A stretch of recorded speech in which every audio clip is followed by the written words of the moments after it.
Классическая пара. Он и она. Им очень хорошо вместе. Их буквально съедает любовь. Они проживают одновременно в 3 мирах. В мире реальности, в мире фантазии и в мире, который соединяет одно и другое. В мире, где нарушаются законы физики, химии, биологии. Тело перенасыщено желаниями. Время течет совершенно по-новому. И то, что делают люди, можно назвать подвигом, можно назвать сумасшествием, можно назвать красотой. Очень красивые отношения у пары, потому что жизнь становится совершенно иной. Обычные бытовые вещи чувствуются и переживаются иначе. Это невероятно. Просто невероятно.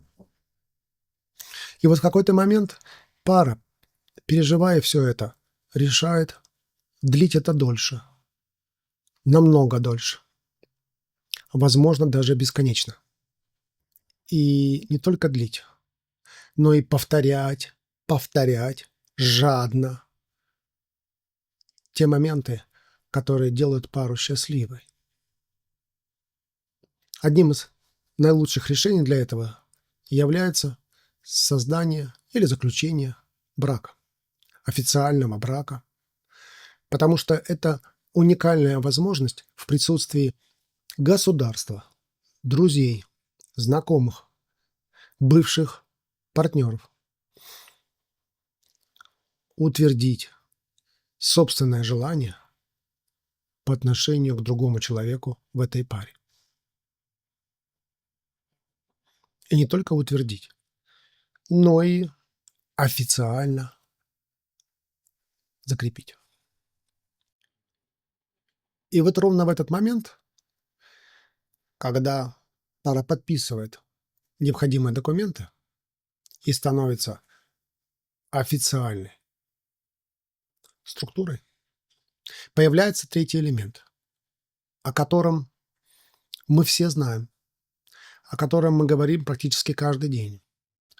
У нас есть такое ложное восприятие, что если мы используем какое-то слово очень много раз в день, каждодневно, значит, мы понимаем суть этого слова. Здесь ровно такая же ситуация. Об этом знают маленькие дети и, например, профессора психологии. Об этом знают наши бабушки, дедушки, наши мамы и папы. Но никто до сих пор не смог передать нам истинный смысл. Что же такое этот третий элемент? Пока только мы о нем забываем, забывали и, наверное, не сможем помнить. Этим третьим элементом является сама семья. Так сложилось, что в европейских языках слово «семья» женского рода. И мне кажется, это очень удачная возможность представлять семью как женщину. Женщину с ее капризами, с ее возможностью терпеть порой невероятные мучения. Женщину, которая может говорить шепотом и кричать. Требовать и даже выходить за рамки приличного. Семья проявляет себя тогда, когда уже невозможно ее игнорировать. Она необходимая часть отношений. Она полноправный участник этого уже тройственного союза. Вот именно о ней почему-то не говорили паре раньше. О том, что паре нужно будет заботиться об этой женщине. То есть мужчина должен будет заботиться о 2 женщинах, о своей законной супруге и о семье. Также и женщина, ей нужно будет делить своего законного мужа с другой женщиной. Иногда мы это понимаем превратно, и в отношениях, к сожалению, появляется третий человек. Хотя это место должно быть за семьей. Простой и вполне понятный пример. Он работает много, он зарабатывает хорошие деньги. Супруга занимается детьми, домом. Вроде бы и он, и она делают много для семьи.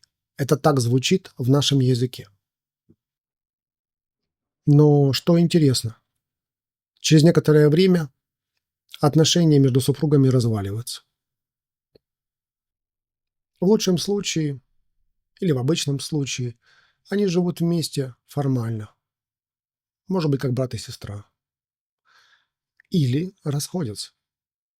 Казалось бы, она занималась тем, чем нужно, он занимался тем, чем нужно. Но женщина по имени Семья была заброшена, не услышана, не распознана. О ней забыли. Ее не слышали. Потому что он зарабатывает деньги, работая много на работе, искал себе место, правильное место, но не заботу о семье. Также и жена, она искала себе место в этой структуре, но не заботилась о семье. И семья распалась. Что же хотела семья, вы спросите? Эта женщина уже много раз кричала: «Достаточно! Достаточно! Этого достаточно, чтобы я могла существовать дальше. Не надо больше». Ну кто может остановиться? Кто может в этой точке остановиться и сказать: семья важнее? Или другой пример. Пара решила провести выходной день вместе, наслаждаясь друг другом, вкусной едой, хорошим фильмом. Так все и происходит. На пике переживаний вдруг кто-то в паре начинает ощущать, что как будто что-то не сбывается. Вот все хорошо, а что-то должно быть еще, что-то должно быть иначе, что-то должно происходить другим путем. Например, мужчина вначале ощущает это, а потом осознает: надо остановиться, прервать это воскресное удовольствие и, наконец-то, пойти и починить кран. Или женщина вдруг понимает, что нужно остановиться и приготовить еду на следующую неделю. Это болезненно? Да. Это не вписывается в современные отношения человека к себе? Да. Этого хочется избежать? Да. Возможно. Я охотно вам поверю. Но такая структура, как семья, живет в первую очередь для самого человека. Как ни странно, это очень надежная структура ощущать мир по-взрослому, так как в ней есть ответственность за что-то большее, не за другого человека, а за нечто большее, нечто более важное. То, что создается трудом самого человека, его отношением, его переживаниями, которые он пропускает через себя, осознает, осмысливает и действует соответственно. Семья – это прекрасный способ развиваться. Иначе говоря, чтобы учитывать женщину в семью, нужно иногда отказываться от своих желаний. Пара возможно, должна действовать вопреки, игнорируя что-то очень важное, но делать при этом то, что говорит семья. Она, в свою очередь, даст паре стабильность. Семья обеспечит платформу для диалогов в трудные минуты. Она даст опору и надежду в минуты, когда не будет хватать правильных слов, где обиды будут затуманивать глаза. Часто именно семья приводит пару к работе с психологом. Конечно, это не всегда спасает пару, но это одна из возможностей, которую тоже дарит семья. Это женщина, которая требует что-то, что является смыслом для пары. Хотя пара об этом совершенно не знает или знает очень мало. Например, рождение ребенка. Почему-то вдруг супруга забеременела. Удивительно, но это случилось. Семья может требовать настолько сильно чего-то своего, что это может быть похоже на полное игнорирование желаний людей, составляющих пару. И это может быть вообще выходящим за пределы нормальной логики.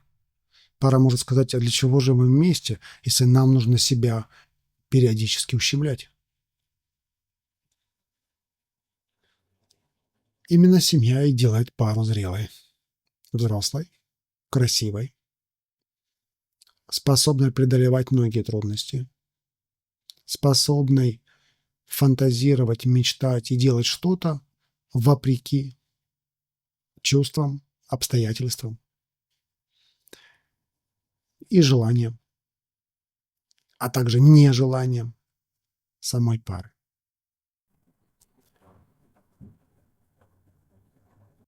Мужчины, любите своих женщин. Женщины, помогите мужчине любить не только вас. И у вас все тогда получится.